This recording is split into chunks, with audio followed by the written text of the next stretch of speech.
policy, you have floated some big idea policies. Yet, when you go to your website and you go to the issues section, you compare the way you're running to the way somebody like an Elizabeth Warren is running. You've been a lot less specific on a lot of policy matters. Are you doing that strategically because you've got some idea of all the policies you want to roll out and you just want to do it later? Yeah, or are you trying to avoid being pinned down on stuff at all? Part of it's a sequencing thing, but I do want everybody to understand where I stand on any important policy issue. And we've tried to make that clear in interviews and statements. You'll start seeing more of a web presence that will make that clear, too.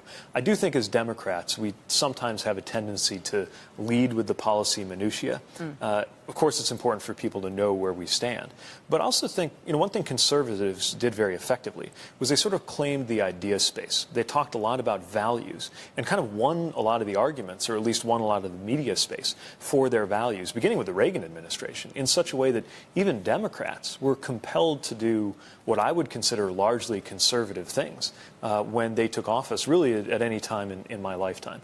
And so it's very important to me to make sure that we're winning a values argument, too. It's why I talk about things like freedom, and why freedom can't just be kind of property of the conservative movement to the Republicans. But that means, constructive freedom. So to me, something like the work that goes on consumer financial protection is freedom, because you're not free if you're prevented from suing a credit card company after they get caught ripping you off. Healthcare is freedom to me. It secures our freedom to have access to healthcare, which is why I've been clear about Medicare for all being a desired destination for us. But also, I believe that politicians who talk about things like Medicare for all should have some account of the glide path to get there. And it's why I've described how I think if we design it in the right way, making a version of Medicare available on the exchanges for people to buy into as an option will be the pathway to get there. So I feel that I've been specific about the goals and about the outlines of the policy design I think helps us get there.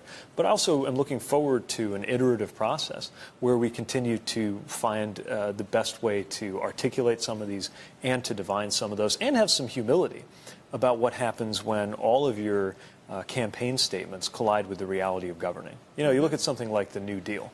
That didn't happen because it was completely formulated by FDR as a campaign promise, brought in a briefcase to the White House and then deployed.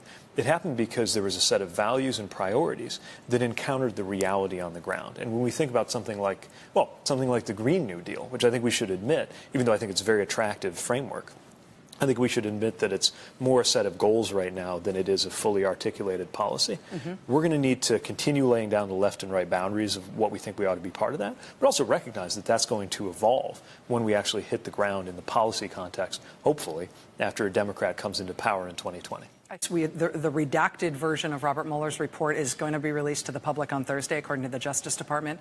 Do you have expectations about what's going to be in it or how we should react? I have expectations that our expectations will be frustrated just because of the redactions and because, so often I think we still have this instinct as Democrats, horrified by the abuses and the failures in the character of this presidency, that there will be some kind of piece of evidence out there that demonstrates conclusively to everybody that he's not a good guy.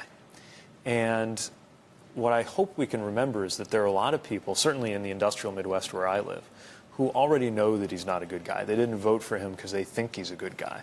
They voted for him for a whole different set of reasons.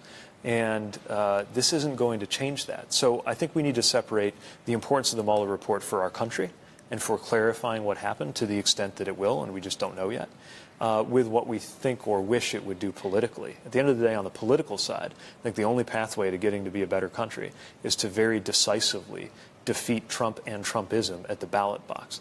And as for the report, that's for Congress and the American people to figure out once we've gotten a look at it. In terms of what's going to happen over the course of your campaign for president, what's going to happen between now and 2020, one of the ways that Democrats are going to make national news every day between now and the 2020 election is by pursuing various investigations of this president, including a whole bunch of subpoenas that just went out to Deutsche Bank, a fight right now over whether the president should be handing over his tax returns to the chairman of the Ways and Means Committee. Do you think that Democrats in Congress are doing the right thing by pursuing that course of action? Yes, I think we need to have accountability, and the American people need to know what's going on. We just can't confuse that with a message, even as we're pursuing that. And that's just part of our oversight responsibility to ensure good government. We also need to have a message that will make sense, as I often say, in 2030, 2040, or 2054, when I get to be the same age as the president is now. And by definition, a message that makes sense then would have to be one that does not revolve around the deficiencies of the current occupant of the White House. Mayor Pete Buttigieg, the mayor of South Bend, Indiana.